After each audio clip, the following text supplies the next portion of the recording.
Sektori i krimit kibernetik pranë Ministrisë së Punëve të Brendshme informon se gjatë 24 orëve të fundit në suaza të aktiviteteve të rregullta për monitorimin e hapësirës digjitale, u detektua një postim në një rrjet social me përmbajtje e cila tregonte për synimin e mundshëm të vetvrasjes nga një përdërues i mitur.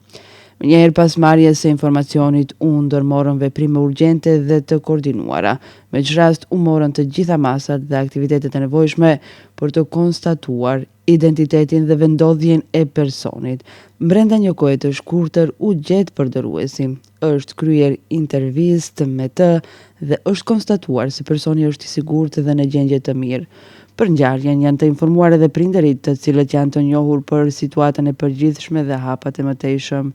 Kjo ngjarje thekson edhe një herë rëndësinë e monitorimit të kujdesshëm të sjelljes të rinjeve në hapësirën digjitale. U bëjmë thirrje prindërve të mbajnë komunikim të rregullt dhe të hapur me fëmijët e tyre, të tregojnë interesin për aktivitetet e tyre në rrjetet sociale dhe të reagojnë menjëherë kur vërejnë tërheqje, ankthe, postime kërcënuese ose shqetësuese dhe sjellje të tjera të pazakonta. Ndërkaq, u bëjmë thirrje edhe miqve, shokëve të shkollës dhe të gjithë përdëruesve të rrjeteve sociale.